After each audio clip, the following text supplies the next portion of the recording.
Good evening, welcome to News Hour Live on GTV and GBC News. My name is Clara Mlano. 2 suspected armed robbers have been killed by the Sola District Police Command at Kaba in the Savannah region. This is contrary to earlier reports that a vigilante group in the community had gunned down the 2 out of the 4 suspected armed robbers. In a statement, the District Police Commander ASP DeGraft J said his outfit received a distress call at about 2 a.m. on Sunday regarding a robbery incident. According to him, a team was dispatched and rushed to the scene only to get engaged in a shootout with the suspects, which resulted in the killing of 2 of the robbers. One of the deceased has been identified as Yusuf Boli, 20, after an inspection was carried out on the bodies and a COVID-19 vaccination card bore his name. Meanwhile, the remains of the robbers have been deposited at the mortuary for identification. The police administration applauds the collaborative efforts between the Sola Police Command and the community members in engaging the suspects and assures they are working to arrest the remaining suspects who are believed to have sustained gun wounds. This latest incidents bring the number of armed robbery activities in the district to 2 within 2 weeks, with 4 lives lost.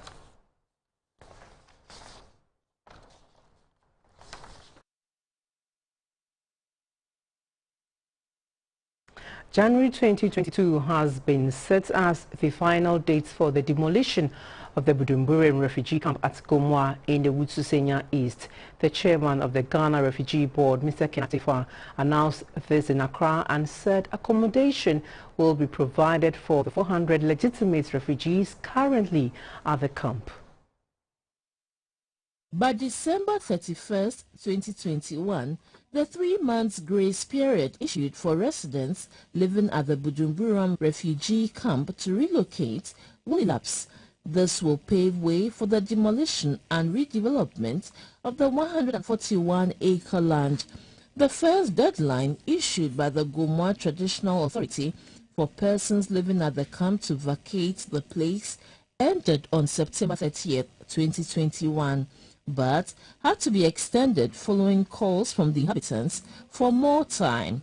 Currently, about 400 persons of interest to the Ghana Refugee Board and the United Nations High Commission for Refugees, UNHCR, are still residing at the camp.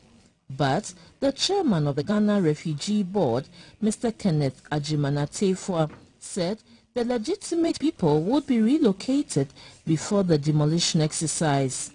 That is bound to happen within this month or the next. There are only about 400 legitimate refugees at the Bujumbura camp. They constitute our responsibility. We have the duty of providing shelter for those 400 women and men who are refugees from Liberia and who have well-founded fear of persecution and can therefore not go back to Liberia. Those are our responsibility, and we will provide alternative shelter for them. The Bujumbura refugee camp was established in 1990 to accommodate refugees from Liberia who fled their country during the Civil War. The camp was decommissioned in 2021 after peace returned to Liberia. The Ghana Grid Company says it has successfully completed the repair and restoration works of its collapsed towers that interrupted power supply to the region. Management says the 330 kilovolt Abuazi-Enyumaso transmission line is fixed and power has been restored. Residents in the Ashanti region experienced power outages for 2 weeks, especially during peak hours of the day between 6 p.m. and 11 p.m. The director for the Northern Network Services of Gridco, Mr. Vincent Boach, explained the cause of the power outages. Tower fell on a 330 kV line that comes from Abuazi to Kumasi. And as a result, we had challenges with the voltage, especially during peak load between 6 and 11 p.m. every day. And to resolve that, we had to sometimes take off power so that we bring the voltage to levels that are sustainable so that the national grid do not become unstable. We had to even do some tower foundations and raise some towers, restricting the lines. Fortunately, the work went on a bit faster than anticipated because we had to add additives to help the tower foundation to cure faster. And you know, Bogoso-Takwa area, usually we have rains a lot during the afternoons, but this time God was so good on our side and the rains were a bit better than anticipated. So we are happy to announce that we successfully finished the repair and restoration works, and the towers, the collapsed towers have been rebuilt, the line has been restrung, and that the 330 kV Aboise Angomaso transmission line was restored to service on Tuesday, December 7 at 5:07 p.m. We continue to apologize for the inconvenience, and now because this issue has been resolved, we expect that that outage that we had in the evenings in Kumasi and Greater Kumasi will be no more. The Paramount Chief of Tepper traditional area in the Ashanti Region, Nana Eduse Chenewa Ampem, has received the Chieftaincy Leadership Award for his contribution to the development of his traditional area and the nation as a whole. The Senba Africa Business Excellence Awards held at Kumasi in the Ashanti Region also honored institutions and individuals who have distinguished themselves in society. The third edition of the Senba Africa Business Excellence Awards seeks to recognize outstanding businesses and entrepreneurs for their commitment and dedication to growth in the country. 45 entrepreneurs, traditional rulers and corporate organizations were honored for their contributions. The recipients include the Paramount Chief of Tepper traditional area, Nana Eduse Ampem, who received the Chieftaincy Leadership Award. Ohineyeri Gifty Auntie, a media personality, also received an award for her outstanding leadership in the electronic media. Tasty Queen Restaurant was also adjudged the fastest growing restaurant in the Ashanti region. Kintampo Rural Bank was awarded the outstanding rural bank in the Bono East and Ahafo regions. Ohineyeri Gifty Auntie urged the youth to aspire to greater heights. School and a certificate way and never look down on yourself. Hard work pays. You need to be determined and dedicated to your work. Hard work, determination and passion. Ever come now why? Nyabuye sebe a prakra na wopra. Utumi ye obi e show. The Paramount Chief of Tepper traditional area, Nana Eduse Chenewa Ampem, appealed to public-spirited individuals and companies to consider their contribution to the development of the country as a national priority. The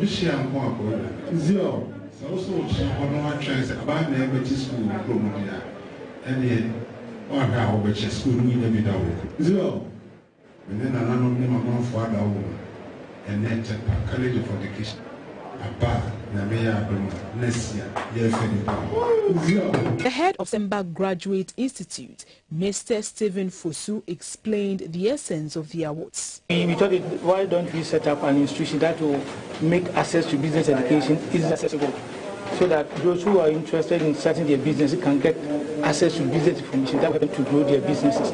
So as part of our services, that's why we launched the Senba Africa Business Excellence Awards to reward hard-working entrepreneurs and businesses across Africa so that we could do more to support Mother Ghana and also reduce unemployment in the country.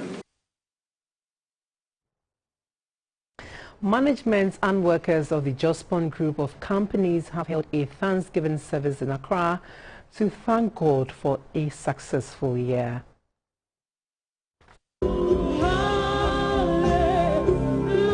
behalf of workers of the company, the Thanksgiving service was also attended by the clergy, traditional leaders, members of parliament and ministers of states. The presiding bishop of the Action Chapel International, Bishop James Sarr, emphasized the importance of expressing gratitude to God for his blessings. Besides the Bible, the Gottman Institute in Germany, the Mayo Clinic in America have proved through science and research that gratitude and thanksgiving does 5 things. People who walk and live a life of gratitude and thanksgiving, research has proved 5 things happen. They have lasting positive physical and emotional effects. The chief executive of the Jospon Group of Companies, Dr. Joseph Sianwi-Japong, commended staff of the company for their dedication to work. He also commended government for creating an enabling environment for private businesses to thrive. The government's achievement in this sector is unprecedented and historic, and it is worthy of note that since independence over 60 years ago, it is during this administration that Ghana has experienced massive environmental infrastructure improvement. The Minister for Sanitation, Madame Cecilia Dapar, said government is committed to making Ghana clean. Jospon Group of Companies recycles waste into compost and is working towards converting waste into green energy. The Gamanche, Ni Taki Te Kuchuru, said his traditional council is ready to partner Zoom Lion to keep the city clean.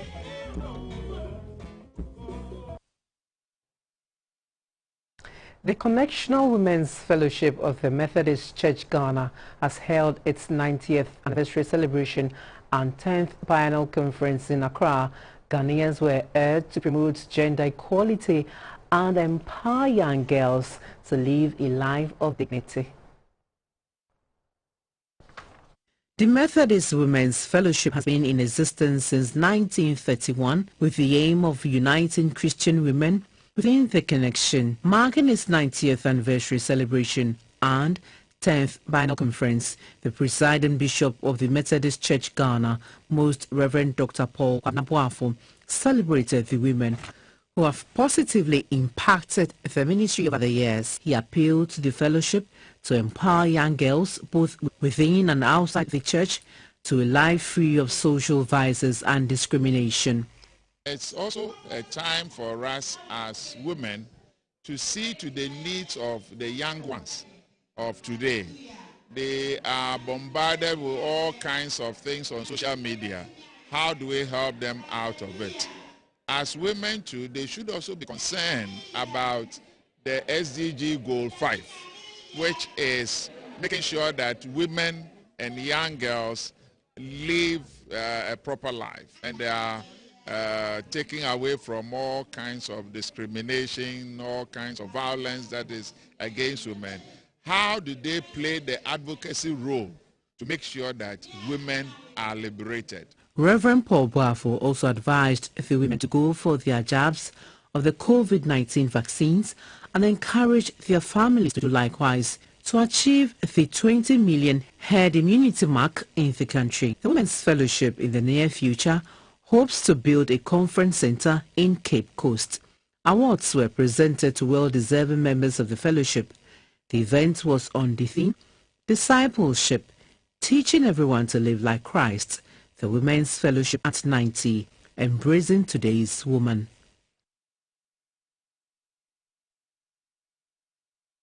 The need for a new neonatal intensive care unit for the University of Ghana Hospital has caught the attention of the Rotary Club of Accra, Legon East. Currently, the facility is bursting at its seams and has become a risk for newborn babies and their mothers.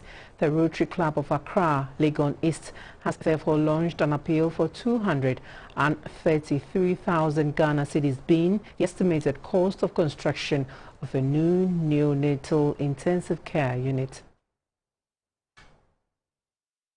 Construction of a new neonatal intensive care unit for the University of Ghana Hospital will, among other things, help save the lives of newborn babies and accommodate more mothers who may stay longer to be monitored after childbirth before they are discharged. With the current capacity of the hospital far below daily intakes, the Rotary Club of Accra, Legon East, has launched an appeal for funds to construct a new neonatal intensive care unit for the hospital. President of the Rotary Club of Accra, Legon East, Rotarian Nanaya Efiye Oforikori, appealed to all Rotarians, individuals and corporate institutions to donate generously towards the realization of the project. Last year, the Rotary Club of Accra, Legon East, we refurbished the children's ward for the Legon Hospital. And in our interaction with them, we realized that they don't have a neonatal unit for the baby. So what happens is that they have to transport the very young babies to, say, 37 or to Legon, and that reduces their chances of survival.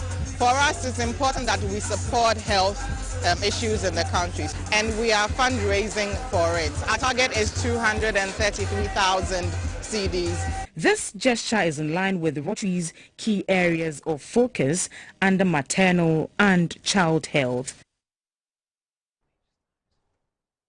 If you missed some of the past week's major stories, here's an opportunity to catch up in pictures.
Still watching News Hour live on GTV and GBC News. We are back after this break. Do stay.